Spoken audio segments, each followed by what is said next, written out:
नमस्कार दोस्तों, कुलदीप क्लासेस में आपका स्वागत है। मैं हूं आपके साथ विवेक। जैसा कि आप सभी जानते हैं, हम एमपीपीएससी के पेपर 2 की यूनिट 4 भारत के राजनीतिक विचारक कंप्लीट कर रहे हैं। इस क्रम में हमने भारत के राजनीतिक विचारकों को जाना। आज की क्लास हमारी अंबेडकर जी के ऊपर है, जिसमें कि 2 क्लासें हो चुकी हैं और ये पार्ट 3 है।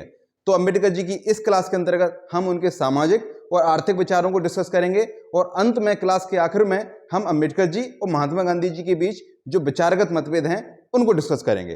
तो चलिए क्लास शुरू करते हैं अंबेडकर जी के आर्थिक विचारों के साथ, सामाजिक विचारों के साथ।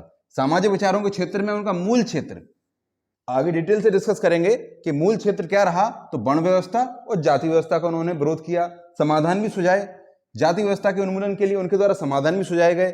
वो न्यायपूर्ण समाज की स्थापना के लिए उनके द्वारा जो पूरा उनका जीवन रहा, जीवन में उन्होंने राजनीतिक क्षेत्र में भी जो कार्य किया, सामाजिक क्षेत्र में भी कार्य किया, आर्थिक क्षेत्र में भी कार्य किया, उसका मूल मकसद न्यायपूर्ण समाज की स्थापना करना रहा और एक आधुनिक राष्ट्र की न्यायपूर्ण समाज का से परिपूर्ण एक आधुनिक राष्ट्र की स्थापना करना उनका मूल मकसद रहा। इसके साथ ही श्रमिक वर्ग के कल्याण का कार्य भी उनके द्वारा किया गया। उनके विचारों में महिला, श्रमिक, दलित, ऑपरेस्ट क्लास और कृषक, ये सभी उनके अध्ययन के और विचारों के केंद्र बिंदु में रहे। महिलाओं के सर्वांगीण विकास के लिए भी बहुत सारे उनके द्वारा कानून पारित कराने में महत्वपूर्ण भूमिका निभाई गई और जो जिसके आधार पर क्या हुआ कि भारत देश में हम लैंगिक समानता की स्थापना कर पाए और काफी आसान रहा। उन्होंने जो विचार दिए, उन्होंने काफी योगदान दिया। तो चलिए इन सभी को डिटेल से डिस्कस करते हैं कि क्या कारण रहे, कारण क्या रहे कि अंबेडकर जी के द्वारा सामाजिक कुरीतियों का इतना घोर विरोध किया गया। तो जैसा कि हम सभी जानते हैं, उनका वो एक महार जाति में पैदा हुए जो कि अछूत जाति थी और उन्होंने अध्ययन किया कि भारत देश के इतिहास में शुरुआत से ही एक समानता का अभाव रहा है। जैसा कि हम देखते हैं, चाहे वर्ण व्यवस्था रही हो, चाहे जाति व्यवस्था रही हो, समानता का अभाव दिखता है। लोगों में श्रेणीबद्ध असमानता दिखाई देती है। अब असमानता के बाद देखें तो न्याय का भी अभाव दिखता है। न्याय में सामाजिक न्याय भी नहीं दिखता है, क्योंकि वर्ण व्यवस्था के कारण जो न्याय व्यवस्था थी वो अलग अलग वर्गों के अनुसार उनकी तीव्रता, तीक्ष्णता का उसका अलग अलग विभेद था कि शूद्र को ज्यादा सजा मिलना चाहिए और ब्राह्मण को नहीं मिलना चाहिए या कम मिलना चाहिए। सामाजिक के बाद आर्थिक न्याय का भी अभाव था। आर्थिक न्याय बोले तो हमने वर्ण व्यवस्था, जब अंबेडकर जी के विचारों में वर्ण व्यवस्था को समझा तो उसमें हम पाते हैं कि जो वर्ण व्यवस्था का वर्गीकरण है, जैसे कि ब्राह्मण, क्षत्रिय, वैश्य, शूद्र, तो उसमें क्या है कि एक वर्ग का इंसान दूसरे वर्ग के कामों को अपना नहीं सकता। जाति में एक वर्ग की जाति दूसरे वर्ग की जाति के कार्य को अपनाना वर्जित है। तो ये आर्थिक न्याय की वहां पे अब्सेंस दिखाई देती है, अनुपस्थिति दिखाई देती है भारतीय इतिहास में देखें तो।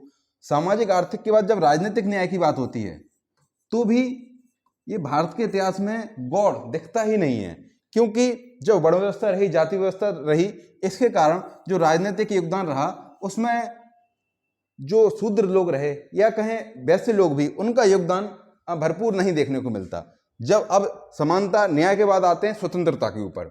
जब इतिहास के क्रम में अंबेडकर जी ने देखा कि स्वतंत्रता का भी अभाव है, चाहे वो आर्थिक स्वतंत्रता हो, वर्ण व्यवस्था में भी यही बात रखी गई है कि आर्थिक स्वतंत्रता बोले तो कि ऊपर वर्ग के दूसरे वर्ग के कार्यों को नहीं अपना सकते, व्यापार, शूद्र व्यापार नहीं कर सकता और इत्यादि इत्यादि। उसके बाद स्वतंत्रता में देखें तो विश्वास, उपासना इत्यादि की स्वतंत्रता नहीं देखने को मिलती, क्योंकि शूद्रों को हिंदू देवी देवताओं की पूजा करने के अधिकार नहीं थे। उसके उपाय के लिए 1930 में हम देखते हैं कि उनके द्वारा नासिक में एक मंदिर में प्रवेश करने के लिए आंदोलन चलाया गया, सत्याग्रह किया गया। लेकिन ये विश्वास और उपासना की स्वतंत्रता का अभाव देखने को मिलता है भारत के इतिहास में। इसके बाद हम पाते हैं कि धर्म और अभिव्यक्ति,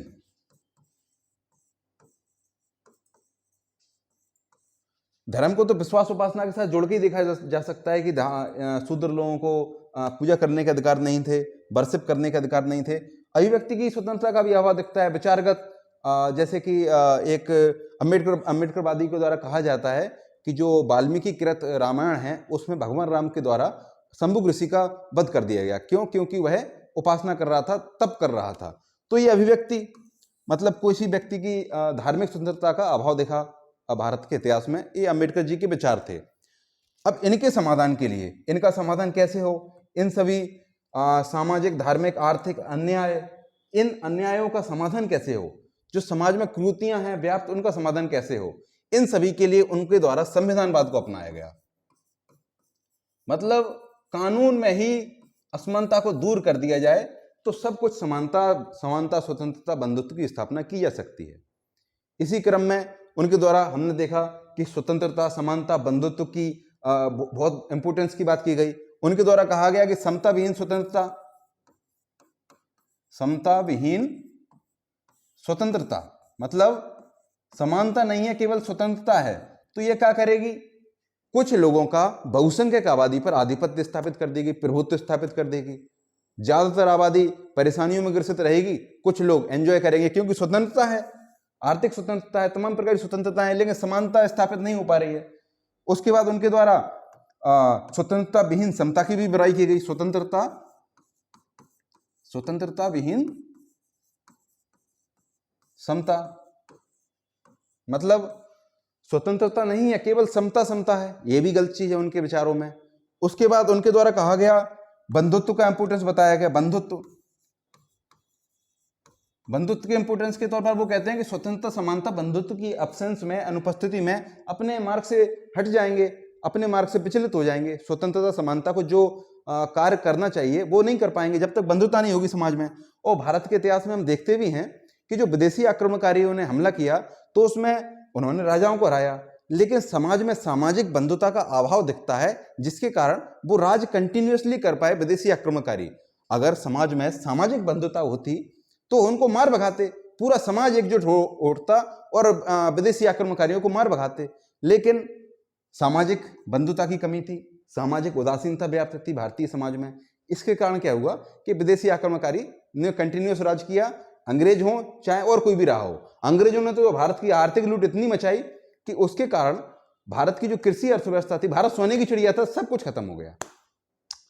अब आते हैं इन सभी का समाधान किस प्रकार से बता रहे हैं। तो उनके द्वारा जो विचारों में उनके जो अध्ययन का केंद्र बिंदु रहे, उनमें शोषित समाज और शोषितों में भी महिला, अछूत या दलित, उसके बाद मजदूर और कृषक। कृषक के विचार आर्थिक क्षेत्र में डिस्कस करेंगे। यहां महिला, अछूत और मजदूर, इनको हम डिस्कस करेंगे। तो अम्बेडकर, जैसा कि हम सभी जानते हैं कि किसी भी देश की आबादी 50% आबादी महिलाओं की होती है, 50% सीधी सीधी। अब अगर महिलाओं को ही अधिकार नहीं होंगे, महिलाओं की ही प्रोग्रेस नहीं होगी, तो फिर देश कैसे प्रोग्रेस कर पाएगा। इसी संबंध में उनके द्वारा कहा गया कि I measure the progress of a community by the degree of process which women have achieved. मतलब महिलाएं जितनी, अगर आपको किसी देश की प्रोग्रेस का अंदाजा लगाना है तो आप उसकी ये देखिए कि महिलाएं कितनी प्रोग्रेस कर रही हैं, महिलाएं कितनी एजुकेट हो रही हैं। और हम पाते हैं कि अमेरिका हो या कोई भी पश्चिमी देश, विकसित देश हो, सभी में महिलाओं की जो डिग्री ऑफ प्रोग्रेस है वो हाई लेवल की है। जबकि अगर हम सऊदी अरब देखें, दुबई देखें, तो ये देश दिखते तो आर्थिक रूप से बहुत संपन्न हैं, लेकिन यहां पर ये पिछड़े देश हैं। ये डेवलप्ड देश नहीं कहेंगे इन देशों को। ये आर्थिक रूप से तो डेवलप्ड हैं, लेकिन सामाजिक तौर पर पिछड़े हुए हैं, क्योंकि degree of progress of women कम है। और इसी में पश्चिमी देश आगे निकल जाते हैं, क्योंकि वो महिलाओं को भी आगे बढ़ाते हैं। तो अम्बेडकर जी भी यही कह रहे हैं कि जब तक महिलाओं की प्रोग्रेस सुनिश्चित नहीं की जाएगी, महिलाओं को आर्थिक स्वतंत्रता नहीं होगी, सामाजिक स्वतंत्रता नहीं होगी, तब तक देश प्रोग्रेस नहीं कर सकता।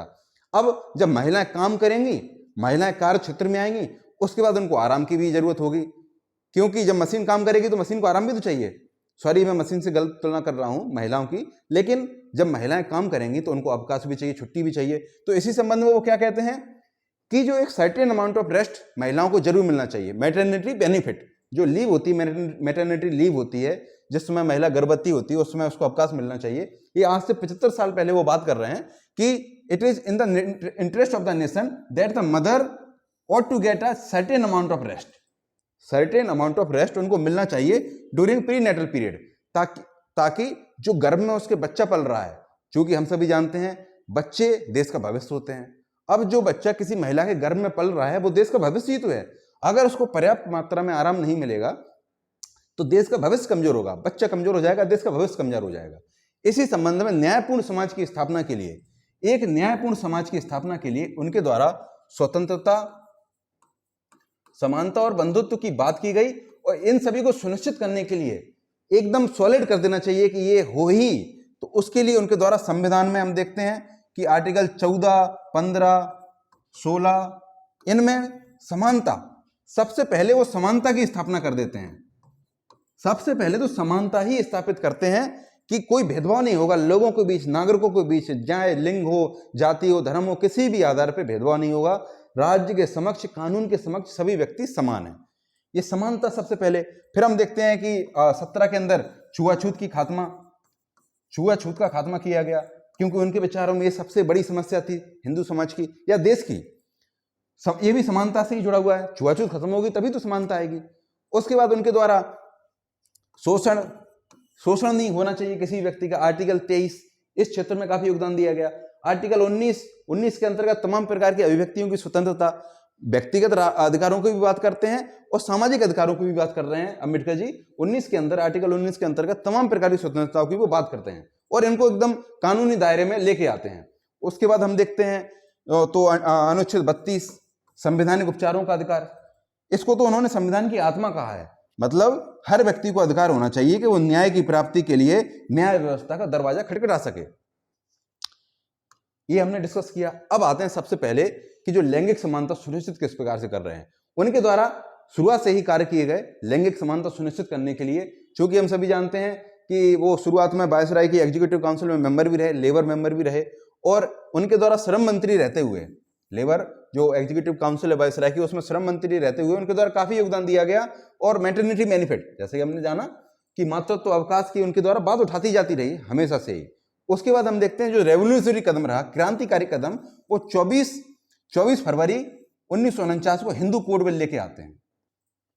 हिंदू कोड बिल असल में अलग अलग कानून का एक समूह था, जैसे कि Hindu succession act, Hindu marriage act, the adoption and maintenance act इत्यादि इत्यादि। अब समस्या क्या थी कि इनको लागू कैसे करवाया जाए। कानून मंत्री थे, अंतरिम सरकार में वो कानून मंत्री बने, प्रधानमंत्री जवाहरलाल नेहरू जी थे। अब उन्होंने जवाहरलाल नेहरू के समक्ष ये प्रस्ताव रखा कि आप हिंदू कोड बिल लागू कीजिए। अब चूंकि उस समय की सरकार मनोनीत सरकार थी, अंतरिम सरकार थी, जनता के द्वारा चुनी हुई नहीं थी, तो एक विवाद चलते हैं, बात उठती है। बहुत से विशेषज्ञ कहते हैं कि नेहरू जी ने कहा कि अभी चूंकि हम जनता का मैंडेट हासिल नहीं है, अभी अम्बेडकर जी ये हम लागू नहीं कर सकते, हमारे खिलाफ विद्रोह हो सकता है, विरोध हो सकता है। अम्बेडकर जी ने इस्तीफा दे दिया कि नहीं, हम आपके अनुसार काम नहीं हो रहा है, हमारे अनुसार काम नहीं हो रहा है, सही काम नहीं कर रही सरकार, और उन्होंने इस्तीफा दे दिया। उसके बाद सरकार से हटके भी उन्होंने बाहरी मंचों पर बहुत कार्य किया ताकि हिंदू कोड बिल को प्रोत्साहित किया जा सके, इसकी वैलिडिटी को बरकरार, इसको वैलिड किया जा सके, इसकी लोगों के अंदर इसकी जागरूकता फैलाई जा सके। उसके बाद हम देखते हैं कि पहले चुनाव हुए 1952 में। यद्यपि अम्बेडकर जी चुनाव हार गए, लेकिन वो राज्यसभा चुन के गए कांग्रेस के। फिर वो उन्होंने फिर से नेहरू जी पे दबाव डाला कि अब तो भैया इस कानून को लागू कीजिए, हिंदू कोड बिल को। फिर उसके बाद जो अम्बेडकर जी के द्वारा दबाव दिया गया और उनके समक्ष तमाम बिंदु रखे गए, उसके परिणाम स्वरूप क्या देखते हैं कि बाद में ये लागू कर दिया गया। जैसे कि हम देखते हैं Hindu marriage act, Hindu succession act, the adoption and maintenance act, ये 1955-1956 में ही अपने मरने से पहले उनके द्वारा लागू करवाने में बहुत योगदान दिया गया। उन्होंने जाना कि मर जाएंगे, उसके बाद क्या होगा, पहले ही ये सब लागू किए जाने चाहिए, और पूरी कोशिश की और लागू हुए भी। ये महिलाओं के ऊपर, महिलाओं से संबंधित अधिकार के उनके द्वारा बात की गई, उनके कानून जो लागू है उनको हमने डिस्कस किया, किस प्रकार उन्होंने लैंगिक समानता सुनिश्चित करने के लिए कार्य किया। अब उनके द्वारा जो वर्ण व्यवस्था और जाति व्यवस्था का विरोध किया गया। एक तो थी महिलाओं की समस्या, जो कि सबसे बड़ी समस्या थी, पूरे देश की लगभग 50% आबादी को कवर कर रही थी। उन्होंने सबसे पहले उसको डिस्कस किया। अब जो वर्ण व्यवस्था और जाति व्यवस्था थी, यद्यपि पूरे समाज को ग्रसित की हुई थी, पूरे समाज को प्रभावित कर रही थी, लेकिन मूल जो थे वो दलित थे, अछूत लोग थे, उनको यह समस्या ज्यादा प्रभावित कर रही थी। तो वर्ण व्यवस्था का विरोध, जाति व्यवस्था के विरोध स्वरूप उन्होंने मनुस्मृति जलाई 1927 में, और सत्याग्रह भी किए गए ताकि अधिकारों की प्राप्ति की जा सके, जैसे कि 1928 में महान सत्याग्रह और 1930 में कालारामपुर मंदिर सत्याग्रह, मंदिर में प्रवेश के लिए। लेकिन वो इन सभी कार्यों से असंतुष्ट थे। उसके बाद भी विरोध किया जाता रहा उनके द्वारा। और जाति व्यवस्था के समाधान के तौर पर हमने पहले भी डिस्कस किया उनके धार्मिक विचारों के अंतर्गत, तो वो जाति व्यवस्था को एक सामाजिक और आर्थिक व्यवस्था बताते हैं। समाज में वही रोटी बेटी और आर्थिक आधार पर वही जाती हैं। इनके समाधान के तौर पर, क्योंकि रोटी बेटी का रिश्ता नहीं है, एक दूसरे का खान पीन नहीं होता, वो एक दूसरे के कामों को अपना नहीं सकते, तो उनके द्वारा समाधान जो प्रस्तुत किए गए वो दो थे। मूलतः दो समाधान प्रस्तुत किए गए। सबसे पहले समाधान के तौर पर उनके द्वारा कहा गया कि एक पुस्तक होना चाहिए, हिंदू धर्म की एक ही पुस्तक होना चाहिए जिसको कि पूरे हिंदू धर्म के लोग माने, क्योंकि अलग अलग धर्मों की अलग अलग किताबों में, जैसे वेद उपनिषद, ये सभी एक दूसरे में सिद्धांतों में थोड़ी सी एम्बिग्यूटी है, मतभेद है हिंदू धर्म की तमाम पुस्तकों के बीच में। और दूसरा है, उनके द्वारा कहा गया कि जो पुरोहित का पद है, मंदिरों में जो पुरोहित का पद है, वो हिंदू समाज के बाकी के वर्गों के लिए भी खोल दिया जाना चाहिए, इसका प्रजातांत्रिकरण कर दिया जाना चाहिए। और ये सभी बात की गई। ये हमने जाना उनके वर्ण व्यवस्था, जाति व्यवस्था का विरोध किया गया, और उसके समाधान भी हमने देखा, उपचार देख लिया, क्या क्या उपचार बताए गए। अब आते हैं उनके श्रमिक वर्ग के ऊपर। अभी हमने महिलाओं के ऊपर देखा, दलित वर्ग के ऊपर देखा, अब श्रमिक वर्ग। चूंकि श्रमिक वर्ग हमेशा से ही शोषित रहा। मार्क्स ने कहा कि श्रमिक देश के मजदूरों एक हो जाओ और क्रांति कर दो, लेकिन वो हिंसा की मनाही करते हैं अम्बेडकर जी। उनका मानना था कि सामाजिक अन्याय को कानूनी दायरे से ही अच्छे तरीके से दूर किया जा सकता है। इसी के चलते उनके द्वारा हमेशा से काम किए गए। जब जो शुरुआती दौर में उनके द्वारा जब वो विधायक एक लेजिस्लेटर के तौर पर काम कर रहे थे, तो 1937 में वो एक ऐसे विधेयक, औद्योगिक विवाद विधेयक को रोकने की भरपूर कोशिश करते हैं। उनकी विरोध भी किया, क्योंकि वो लोगों के राइट टू स्ट्राइक को, लोगों के हड़ताल के अधिकार का हनन कर रहा था, उसको रोक रहा था। 1937 में उनके द्वारा इस विधेयक का विरोध किया गया। उसके बाद जब वो वायसराय की एग्जीक्यूटिव काउंसिल में एक लेबर मेंबर थे, तो उस दौरान भी उनके द्वारा बहुत कार्य किया गया, और उनके द्वारा कहा गया कि जो फेयर कंडीशन ऑफ वर्क, आमतौर पर फेयर कंडीशन ऑफ वर्क की बात की जाती थी कि कार्य की उचित दशाएं होना चाहिए, मतलब जो कार्यस्थल है वहां पर मजदूर के पास उचित दशाएं होना चाहिए, उचित स्थितियां होना चाहिए, ताकि वो कार्य आसानी से कर सके। लेकिन अम्बेडकर जी इससे दो कदम आगे बढ़कर क्या कहते हैं कि फेयर कंडीशन ऑफ वर्क से काम नहीं चलेगा, fair condition of life of labour भी होना चाहिए। मतलब जब वो कार्य करके निपटे, समाज में जाए, तो वहां भी एक उचित परिस्थितियां होना चाहिए, बेसिक कॉमन जो आधारभूत आवश्यकता है उसकी पूर्ति होना चाहिए, एक न्यूनतम उचित लाइफ की उन्होंने बात की कि कार्य क्षेत्र के बाहर भी एक अच्छी जीवन शैली एक मजदूर की होना चाहिए। इस चीज की उनके द्वारा हमेशा से ही बात की गई। और उसके बाद आजादी के बाद जो लेबर पॉलिसी रही, उसकी बुनियादी संरचना, फंडामेंटल संरचना उनके द्वारा दी गई। उसके आधार पर आगे चल के हम प्रोग्रेस किए। ये सब उनके हमने मजदूरों के क्षेत्र में, श्रमिक वर्ग के क्षेत्र में उनके द्वारा जो क्या योगदान दिया गया उनके कल्याण के लिए, वो डिस्कस किया। मूलतः 3 थे, डिस्कस कर लिए। अब आगे बढ़ते हैं आर्थिक विचार। अब आर्थिक विचारों पर आते हैं। आर्थिक विचार के क्षेत्र में वो देश की आर्थिक प्रणाली का मार्गदर्शन कर रहे हैं। अब आर्थिक प्रणाली का मार्गदर्शन भी उनके द्वारा अलग अलग तरीके से किया गया। उनके द्वारा तमाम थीसिस लिखी गई, तमाम लेख लिखे गए। उन्होंने अलग अलग तरीके से देश की आर्थिक प्रणाली में योगदान दिया।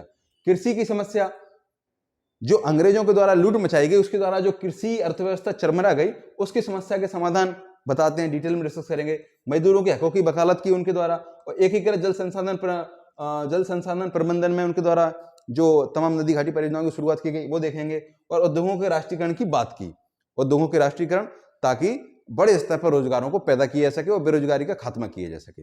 अब इन्हीं विचारों को एक एक करके हम डिस्कस कर लेते हैं। डिस्कस करने से पहले हम फंडामेंटल्स, बेसिक जान लेते हैं कि उनके जो आर्थिक विचारों का आधार है, अम्बेडकर जी के आर्थिक समस्या उन्होंने जो एड्रेस की, वो आर्थिक समस्याएं हैं क्या क्या, भारत की आर्थिक समस्याएं हैं क्या क्या। तो हम पाते हैं, और हम कई बार डिस्कस भी कर चुके हैं, कि जब अंग्रेजों का भारत में आगमन हुआ, तो भारत के भूतपूर्व विदेश मंत्री शशि थरूर जी के द्वारा बताया जाता है, प्रूव भी किया है, कि जब अंग्रेज भारत में आ रहे थे, तो भारत की जीडीपी का योगदान दुनिया के जीडीपी में 23, भारत की इकोनॉमी का योगदान दुनिया की इकोनॉमी में 23% था। और जब अंग्रेज गए तो इतनी लूट खसूट मचा चुके थे, तो ये योगदान मात्र 4% बचा। इसी संबंध में उत्सव पटनायक भी एक इतिहासकार हैं, वो कहती हैं कि भारत की लगभग 45 ट्रिलियन डॉलर की लूट हुई अंग्रेजों के द्वारा। 1 ट्रिलियन में 12 जीरो होते हैं। ये इतनी लूट खसूट हुई। और साथ में विलियम डिग्बी का भी एक जो अंग्रेजी लेखक है वो बताता है कि 1854 से लेकर 1901 तक अकालों के कारण भारत में 2.8 करोड़ लोग मारे गए। और ऐसा ही अकाल एक 1943 में बंगाल में पड़ा जिसमें 30 लाख लोग मारे गए। इस प्रकार करीब 3 करोड़ लोग, कम से कम अंग्रेजों के कारण भारत में 3 करोड़ लोग मारे गए, 45 ट्रिलियन की लूट हुई और भारत की अर्थव्यवस्था चरमरा गई। ये एक इतिहास है। अब इसी संबंध में अम्बेडकर जी भी क्या कर रहे हैं? अम्बेडकर जी भी इसी विचार को और तरीके से, इसी शोषण को और तरीके से बाहर निकालने की कोशिश कर रहे हैं। तो इस संबंध में इनके द्वारा लेख लिखा जाता है, administration and finance of the British east India company. British east India company, उसका एडमिनिस्ट्रेशन और फाइनेंस। इसमें क्या बताते हैं कि वो एकदम उजागर कर रहे हैं कि किस प्रकार से जो बजट था उसका 45 से 65% सैन्य खर्च पे किया जाता था। मतलब भारत का जो बजट था उसका 45 से 65% सैन्य बजट, मतलब युद्धों पे खर्च कर रहा था ब्रिटेन, हमारे पैसे को अपने लिए खर्च कर रहा था युद्धों पर। और उसके बाद जो उनके द्वारा निंदा भी की गई, उनके द्वारा जो बताया गया, मूल तौर पर बताया गया कि जो भारत की लूट हो रही है, आर्थिक लूट, वो तमाम प्रकार से हो रही है। उसके बावजूद जो युद्ध में गलत तरीके से भारत का पैसा खर्च किया जा रहा है, भारत के संसाधनों को खर्च किया जा रहा है, खाद्यान्न को खर्च किया जा रहा है, वो उसकी निंदा करते हैं। ये उनके द्वारा administration and finance of the British east India company में बहुत बारीकी से इसको एक्सप्लेन किया गया, जिक्र किया। फिर उनके बाद दूसरा लेख लिखते हैं, एक थीसिस है उनकी, the evolution of provincial finance in British east India company, British India, sorry, the evolution of provincial finance in British India. इसमें भी वो उसी टाइप की समस्याओं को जिक्र करते हैं। और पहली बार जो फेडरल फाइनेंस है, फाइनेंशियल फेडरलिज्म है, उसका विचार प्रस्तुत करते हैं। किस प्रकार अंग्रेज अनियमितताएं कर रहे थे बजट में, उसको उजागर किया। और फेडरल फाइनेंस, एक इस नाम से उन्होंने इसको अपने शोध का विषय बनाया, फेडरल फाइनेंस को, जो कि आगे चलकर हम देखते हैं कि संघीय फाइनेंशियल फेडरलिज्म का आधार बिंदु बना, केंद्र बिंदु बना, कि किस प्रकार उन्होंने एवोल्यूशन, इसका फेडरल फाइनेंस का शब्द का एवोल्यूशन किया और विकास किया। और साथ में ही उनके द्वारा हम देखते हैं कि भारत के वित्त आयोग, 1951 में वित्त आयोग, फाइनेंस कमीशन ऑफ इंडिया की स्थापना की गई, जो कि वित्त आयोग का मूलतः काम क्या है कि राज्यों और केंद्र के बीच करों का उचित बंटवारा किया जाना, ताकि एक मितव्ययी आर्थिक संरचना की स्थापना की जा सके। तो इन्हीं सभी कार्यों को उनके द्वारा किया गया। फेडरल फाइनेंस की बात की गई, केंद्र राज्यों के बीच किस प्रकार का संबंध होना चाहिए। उनके द्वारा हमेशा से कहा गया कि जो लो इनकम है, लो इनकम वाले लोग हैं, उनके ऊपर टैक्स नहीं लगाना चाहिए, क्योंकि एक बोझ के तौर पर काम करेगा। और उनके द्वारा इस प्रकार की कम आय वाले लोगों पर टैक्स न लगाने की बात की गई। उसके बाद हम देखते हैं कि जो कंट्रीब्यूशन दिया गया लैंड रेवेन्यू के क्षेत्र में, उसमें भी कार्य किया गया। और हम पाते हैं कि जो कृषि के अंतर्गत समस्याएं थी बिचौलिया की, उन सभी को दूर करने के लिए भी तमाम कार्य किए और अलग अलग क्षेत्रों में योगदान दिया गया। फिर जो महत्वपूर्ण क्षेत्र एक योगदान आता है आर्थिक प्रणाली के क्षेत्र में, वो आता है उनकी जो किताब थी, उनकी एक जो किताब थी, the problem of Indian rupee and it's solution, 1923 में उनके द्वारा लिखी गई। ये क्या करती है, जो हिल्टन एंड कमीशन था, अंग्रेजों द्वारा स्थापित हिल्टन एंड कमीशन, जिसको कि रॉयल कमीशन के नाम से भी जाना जाता है, इसके लिए प्रेरणा का स्रोत बनती है। प्रेरणा का स्रोत किस लिए बनती है? आरबीआई की स्थापना के लिए। जो the problem of the rupee and it's solution, origin and solution, ये पुस्तक अंबेडकर जी के द्वारा जो पुस्तक है लिखी गई, वो हिल्टन एंड कमीशन के लिए प्रेरणा का स्रोत बनती है आरबीआई की स्थापना के लिए। इस प्रकार हम देखते हैं कि जो आरबीआई की स्थापना है उसमें अंबेडकर जी का योगदान रहा। अब आगे बढ़ते हैं। तो जो कृषि क्षेत्र की समस्या रही, एग्रीकल्चर क्षेत्र में हमने अभी देखा, महिलाओं, दलितों, मजदूरों को उन्होंने काफी एड्रेस किया, उनकी समस्याओं के समाधान के लिए कार्य किए। अब जो कृषि की समस्याएं थी, अभी हमने देखा था कि अंग्रेजों की लूट खसोट के कारण भारतीय कृषि व्यवस्था चरमरा गई। तो वो ये भी जानते थे कि भारत में संयुक्त परिवार प्रथा है, और जब संयुक्त परिवार टूटते हैं तो छोटी जोतों की समस्या आती है। तो इसी संबंध में उनके द्वारा एक निबंध लिखा गया 1918 में, small holdings in India and their remedies, मतलब जो छोटी जोत की समस्या है और इस समस्या को किस प्रकार से दूर किया जाए, इस पर एक ऐसे लिखा उनके द्वारा लिखा गया। और उन्होंने जो कृषि की समस्या है उसके समाधान के तौर पर कृषि के सामूहिकरण की बात की। उनके द्वारा कृषि के सामूहिकरण की बात की गई, और कृषि क्षेत्र में जो बेरोजगारी है उसको दूर करने के लिए उद्योगों की राष्ट्रीयकरण की बात की, वो आगे डिस्कस करेंगे कि ताकि बड़े स्तर पर उद्योगों की स्थापना हो, ताकि जो कृषि क्षेत्र में बेरोजगार लोग हैं उनको शिफ्ट किया जा सके उद्योगों की ओर। इसी संबंध में हम देखते हैं कि जो बिचौलियापन की जो कृषि क्षेत्र में बिचौलिया थी, वो समस्या थी, उसके लिए उनके द्वारा लगातार कार्य किया गया। 1937 में वो एक बिल भी लेके आते हैं जो कोंकण रीजन में कोटी सिस्टम था, बिचौलिया कृषि में जो बिचौलिया होते थे उससे संबंधित कोटी सिस्टम था, उसको दूर करने के लिए कार्य किया। लेकिन वो उसमें वो विधेयक पेश हुआ, लेकिन वो पारित नहीं हो पाया। लेकिन 1949 में, आजादी के बाद 1949 में वो कोटी सिस्टम था, गलत सिस्टम था, उसको खत्म कर दिया गया, उसको खत्म कर दिया गया। और हम देखते हैं कि और इसी संबंध में हमने देखा कि 1949 में स्कोटी सिस्टम को ही खत्म कर दिया गया। और इसी क्षेत्र में, इसी संबंध में उनके द्वारा एक कार्य किया गया कि जो बॉम्बे मनी लेंडर्स बिल था, उसकी 1938 में उसको खात्मे के लिए, मनी लेंडर्स बिल को मतलब जो साहूकार थे उसको सुधारने के लिए कार्य किया गया। ये हमने देखा कृषि के समाधान के तौर पर उनके द्वारा क्या कार्य किए गए। अब जो श्रमिक वर्ग को दोबारा से देख लेते हैं कि सामाजिक क्षेत्र में आर्थिक क्षेत्र में किस प्रकार से कार्य हो रहा है। तो वही चीज है, कार्य की उचित दशाएं होना चाहिए, कार्य की उचित दशाओं के अलावा भी श्रमिक के जीवन की उचित दशाएं होना चाहिए। और ये सभी कार्य किए गए। आर्टिकल 23 भी इसमें जोड़ सकते हैं, शोषण के विरुद्ध अधिकार, मतलब श्रमिक का बंधुआ मजदूरी नहीं होना चाहिए, शोषण नहीं होना चाहिए, और बहुत सारे कार्य किए गए। यही सामाजिक क्षेत्र में जो शोषण भी है, आर्टिकल 14, 15, 16 के मतलब मजदूर लोगों को अधिकार होना चाहिए, जो समानता होना चाहिए कानून के समक्ष, ये सभी बातें उनके द्वारा मजदूर वर्ग के कल्याण के लिए की गई। अब आते हैं उनके जो एकीकृत जल प्रबंधन के क्षेत्र में जो कार्य किया गया। जैसा कि हम सभी जानते हैं और अम्बेडकर भी जानते थे कि एक आधुनिक राष्ट्र की स्थापना के लिए उसकी आर्थिक संरचना भी आधुनिक होना चाहिए। वो आर्थिक संरचना आधुनिक कैसे होगी, विकसित कैसे होगी? एक तो कृषि क्षेत्र उन्नत होना चाहिए, देश कृषि खाद्यान्नों के क्षेत्र में आत्मनिर्भर होना चाहिए, और दूसरा उद्योग। ये दो आर्थिक विकास के केंद्र बिंदु हैं। क्योंकि भारत में बड़ी मात्रा में जनसंख्या है, तो कृषि क्षेत्र बहुत महत्वपूर्ण हो जाता है। तो इनके समाधान के लिए, इसके विकास के लिए, कृषि के विकास के लिए जल जरूरी है, और उद्योगों के विकास के लिए विद्युत अर्थात बिजली। अब इन दोनों समस्याओं को वो एड्रेस किस प्रकार कर रहे हैं? जो बड़ी बड़ी जल परियोजना हैं उनको स्थापित करके। तो जैसे कि हमने जाना, सेंट्रल वाटर कमीशन की स्थापना उनके द्वारा की गई 1945 में, जब वो वायसराय की एग्जीक्यूटिव काउंसिल में एक सदस्य थे, तो उनके द्वारा सेंट्रल वाटर कमीशन की स्थापना हेतु कार्य किया गया। वो 1942 से 1946 तक वायसराय की एग्जीक्यूटिव काउंसिल में मेंबर रहे, श्रम लेबर मिनिस्टर के तौर पर, लेबर मेंबर के तौर पर, श्रम सदस्य के तौर पर। 1945 में सेंट्रल वाटर कमीशन की स्थापना की गई। उसके बाद जो जल की समस्या है, जल और जल से उत्पन्न होने वाली विद्युत, दोनों के समाधान के लिए बहुत सारी नदी घाटी परियोजना, जैसे कि Damodar river valley project, Son river valley project, Mahanadi river valley project, ये सभी उनके द्वारा शुरुआत की गई, स्थापना की गई। अब जब नदी घाटी परियोजनाएं होंगी तो विवाद भी होंगे दो राज्यों के बीच। तो जो दो राज्यों के बीच विवाद होंगे, उनके समाधान के लिए, उन सभी बिंदुओं को एड्रेस करने के लिए उन्होंने inter state water dispute act 1956 में काफी योगदान दिया। इन सभी मुद्दों को एड्रेस करते हुए रिवर बोर्ड एक्ट 1956, इसमें भी योगदान दिया। इस प्रकार जल, विद्युत और जल से पैदा होने वाली समस्याएं और उनके समाधान वो अपने जीवन में जीवित रहते ही करके चले गए। अब आते हैं अंबेडकर जी और गांधी जी पर। हमने उनके सामाजिक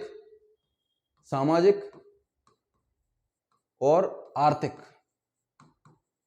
दोनों क्षेत्र में उनके विचारों को जाना। राजनीतिक और धार्मिक को हम पार्ट 2 में डिस्कस कर चुके हैं, और क्लास के आखिर में, आज की क्लास के आखिर में हम अंत में महात्मा गांधी और अंबेडकर जी की तुलना कर लेते हैं कि किस प्रकार महात्मा गांधी जी और अंबेडकर के बीच वैचारिक मतभेद हैं।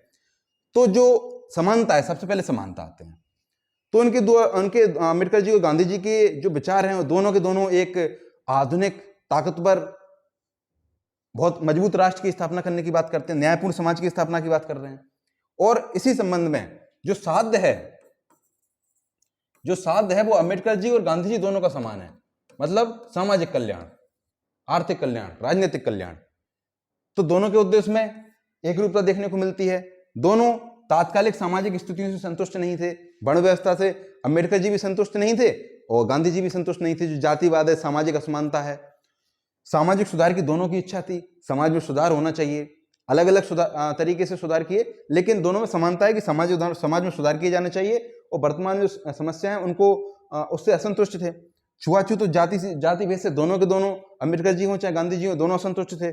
सामाजिक धर्म को सामाजिक परिवर्तनों का एजेंट दोनों के दोनों मानते थे, चाहे अम्बेडकर जी हो चाहे गांधी जी हो, दोनों धर्म को सामाजिक परिवर्तनों का एजेंट मानते थे। मतलब धर्म के माध्यम से सामाजिक परिवर्तन बड़ी तेज गति से किए जा सकते हैं, आसानी से किए जा सकते हैं। इसी क्रम में अम्बेडकर जी के द्वारा बौद्ध धर्म को अपनाया गया और गांधी जी के भी द्वारा अलग अलग कार्य किए गए छुआछूत मिटाने के लिए। अब इनके दोनों के बीच में भिन्नताओं को जान लेते हैं। अम्बेडकर जी गांधी जी के बीच क्या क्या भिन्नताएं हैं, अंतर हैं, तो असमानता देखते हैं। तो सबसे पहले आती है वर्ण व्यवस्था। वर्ण व्यवस्था जाति व्यवस्था के मुद्दे पर क्या असमानता है, तो हम पाते हैं कि गांधी जी क्या कह रहे हैं कि वर्ण व्यवस्था तो वैज्ञानिक है, श्रम विभाजन पर आधारित है। श्रम विभाजन बोले तो division of labour. Gandhi ji बोल रहे हैं कि वैज्ञानिक है, श्रम विभाजन पर आधारित है, बस कुछ समस्या हैं उनको दूर कर देना चाहिए, कुछ समस्याएं उनको दूर कर देना चाहिए, मतलब केवल शुद्धिकरण की आवश्यकता है। लेकिन अम्बेडकर जी कहते हैं नहीं, ये तो बहुत गलत बात कर रहे हैं गांधी जी। अम्बेडकर जी कहते हैं कि ये तो जो वर्ण व्यवस्था है वो अतार्किक है, अनसाइंटिफिक है, शोषणकारी है। अनसाइंटिफिक कैसे है? क्योंकि डिवीजन ऑफ लेबर बर्थ के आधार पर कैसे हो सकता है? आप कैसे चूज कर सकते हैं कि जिसका जन्म किसी जाति में हो गया वो उसी जाति के कार्य करने के लिए हो गए? इतिहास में तमाम उदाहरण देखते हैं कि जो अन्य वर्ण के लोग थे या अन्य जातियों के लोग थे, उन्होंने जब दूसरे जातियों के अन्य कार्यों को अपनाया और बहुत अच्छा योगदान दिया। तो अम्बेडकर जी क्या कहते हैं कि जो वर्ण व्यवस्था है वो अतार्किक है, शोषणकारी है, विभेदकारी है, इसलिए इसका उन्मूलन कर देना चाहिए, सिरे से खत्म कर देना चाहिए। और गांधी जी क्या कह रहे हैं कि शुद्धिकरण करने की आवश्यकता है केवल। उसके बाद आते हैं नैतिकता के मूल्य पर, नैतिकता के इशू के ऊपर।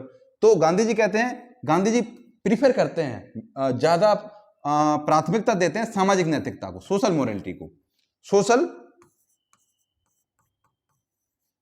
मोरालिटी। जबकि अम्बेडकर जी क्या कह रहे हैं कि सोशल मोरालिटी प्राथमिक नहीं होना चाहिए, सबसे पहले होना चाहिए संवैधानिक नैतिकता, कॉन्स्टिट्यूशनल मोरालिटी। मतलब नियमों में, कानूनों में, संविधान में ये लिख ही देना चाहिए कि क्या चीज नैतिक है, क्या चीज अनैतिक है। हालांकि अम्बेडकर जी के द्वारा ये कहा गया कि भले ही हम पॉलिटिकल डेमोक्रेसी की स्थापना कर लें, जब तक सोशल डेमोक्रेसी स्थापित नहीं होगी तब तक काम नहीं चलेगा, सामाजिक कल्याण नहीं हो पाएगा। लेकिन उनके द्वारा संवैधानिक नैतिकता को ही प्राथमिकता दी गई। गांधी जी सामाजिक नैतिकता को प्राथमिकता दे रहे हैं। अब जो राजनीतिक ढांचा किस प्रकार हो देश का, उस संबंध में ही मतभेद है। गांधी जी कहते हैं कि जो राजनीतिक ढांचा है वो विकेंद्रीकृत होना चाहिए, पंचायती राज व्यवस्था आधारित होना चाहिए, मतलब डिसेंट्रलाइजेशन होना चाहिए सत्ता का। इसी संबंध में वो ओशियन वेव थ्योरी भी देते हैं कि सत्ता के केंद्र पर व्यक्ति को भी जो आखिर में व्यक्ति है उसको भी शक्ति का एहसास होना चाहिए। ये सभी उनके विचार थे विकेंद्रीकृत और पंचायती राज संबंधी गांधी जी के। अम्बेडकर जी इसकी घोर आलोचना करते हैं। अम्बेडकर जी कहते हैं जब तक केंद्रीकृत तो संसदीय लोकतंत्र नहीं होगा, सुधार नहीं होंगे। केंद्रीकृत इसलिए क्योंकि जो केंद्र सरकार नियम कानून बना देगी वो सभी पर समान रूप से बाध्यकारी होंगे। और संसदीय लोकतंत्र की बात इसलिए करते हैं क्योंकि भारत का समाज विविधतापूर्ण है। उन सभी सामाजिक समूहों के अलग अलग मुद्दे हैं, उन सभी सामाजिक समूह के अलग अलग मुद्दों को संसदीय लोकतंत्र ही सेटिस्फाई कर सकता है और एक अभिव्यक्ति दे सकता है। पंचायती राज व्यवस्था की आलोचना करते हुए अम्बेडकर जी कहते हैं कि पंचायती राज व्यवस्था ही सभी समस्याओं की जननी है, मूल तौर पर, क्योंकि उनका मानना था जो प्रभावशाली वर्ग है ग्रामीण क्षेत्र में वहीं से जातीय व्यवस्था की उत्पत्ति होती है, सामाजिक असमानताओं की उत्पत्ति होती है। और जो अगर पंचायती राज व्यवस्था को ज्यादा तरजीह दे देंगे तो क्या होगा कि जो प्रभावशाली वर्ग है वो अतिरिक्त संसाधन, जब पंचायतों को ज्यादा अधिकार दिए जाएंगे, चाहे राजनीतिक हो आर्थिक हो, तो आर्थिक संसाधन दिए जाएंगे, तो आर्थिक संसाधनों का दोहन प्रभावशाली वर्ग अपने हित में ज्यादा करेगा। इससे क्या होगा कि जो गरीब है वो निचले सामाजिक वर्ग का शोषण बढ़ेगा, गरीब और गरीब हो जाएगा, सामाजिक शोषण को बढ़ावा देगा। ये ग्रामीण क्षेत्र से संबंधित उनके विचार थे, पंचायती राज व्यवस्था से संबंधित हमने जाना। अब आते हैं आर्थिक ढांचा किस प्रकार होना चाहिए। अभी हमने राजनीतिक ढांचे को जाना, अब हम आर्थिक ढांचे को जानते हैं। आर्थिक क्षेत्र में गांधी जी क्या कह रहे हैं? मशीनीकरण का विरोध कर रहे हैं, मशीनीकरण नहीं होना चाहिए और कुटीर और लघु उद्योगों पर फोकस करने की बात कर रहे हैं। अब अम्बेडकर जी क्या कहते हैं कि मशीनीकरण तो सही है, तभी तो देश आधुनिक होगा, और आधुनिक अर्थव्यवस्था का समर्थन करते हैं। यद्यपि अम्बेडकर जी के द्वारा छोटे उद्योगों के समर्थन की भी बात की गई ताकि बड़े स्तर पर रोजगार पैदा किए जा सके, लेकिन मूल तौर पर एक आधुनिक अर्थव्यवस्था के निर्माण के लिए बड़े उद्योगों की आवश्यकता उनके द्वारा हमेशा से बताई गई। अब देख लेते हैं जो सामाजिक परिवर्तन का तरीका किस प्रकार होना चाहिए। गांधी जी सामाजिक परिवर्तन का तरीका सत्याग्रह मानते थे, हृदय परिवर्तन। पाप से घृणा करो, पापी से नहीं, इत्यादि इत्यादि। तो उनके द्वारा हृदय परिवर्तन को ज्यादा तरजीह दी गई, लेकिन अंबेडकर जी इस विचार से असंतुष्ट थे। अंबेडकर जी का कहना था कि हृदय परिवर्तन से काम नहीं चलेगा जब तक संविधान में चीजों को लिख ना दिया जाए, कानूनी ढांचा ना दे दिया जाए, संविधान को सामाजिक असमानता को कानून और संविधान के द्वारा ही दूर किया जा सकता है। ये उनके सामाजिक परिवर्तन के तरीके थे, गांधी जी और अंबेडकर के। अब देख लेते हैं राज्य और धर्म पर विचार। हमने अभी डिस्कस किया कि गांधी जी और अंबेडकर दोनों धर्म को सामाजिक परिवर्तनों का एजेंट मान रहे हैं, लेकिन राज्य और धर्म के ऊपर उनके कुछ मतभेद भी हैं। तो गांधी जी कहते हैं सर्वधर्म समभाव, मतलब सभी धर्मों को समान रूप से देखा जाना चाहिए, लेकिन अंबेडकर जी 2 कदम आगे बढ़ते हुए धर्मनिरपेक्षता की बात करते हैं। धर्मनिरपेक्षता, अंबेडकर जी की धर्मनिरपेक्षता के अनुसार धर्म में संशोधन भी कर दिया जाना चाहिए। अगर कोई धार्मिक रिवाज, रीति रिवाज गलत है, अनसाइंटिफिक है, शोषणकारी है, तो उसको शुद्ध कर देना चाहिए, उसको हटा देना चाहिए। देखते हैं छुआछूत, आर्टिकल 17, छुआछूत का अंत कर दिया गया। 3 तलाक को भी आप इस संबंध में देख सकते हैं कि सरकार ने जो गलत रिवाज था एक 3 तलाक का, उसको खत्म करने का काम किया गया। ये सभी हमने अंबेडकर जी और गांधी जी के बीच मतभेदों को जाना, उनके बीच अंतर को डिस्कस किया। हम अंबेडकर जी को पहले पार्ट, दूसरे पार्ट और तीसरे पार्ट में काफी डिटेल से डिस्कस किया। हर क्वेश्चन आसानी से कवर हो सकता है। और इस क्लास के साथ ही ये एमपीपीएससी की जो चौथी यूनिट थी पेपर 2 की, भारत के राजनीतिक विचारक, पूरी कंप्लीट हो चुकी है। आप इस जाकर पूरी प्लेलिस्ट को देखें और काफी अच्छे से हमने डिस्कस किया है। अगर आपको हमारी क्लास अच्छी लगी तो हमारी क्लास को लाइक करें, हमारे यूट्यूब चैनल कुलदीप क्लासेस को सब्सक्राइब करें और कमेंट करना ना भूलें। धन्यवाद।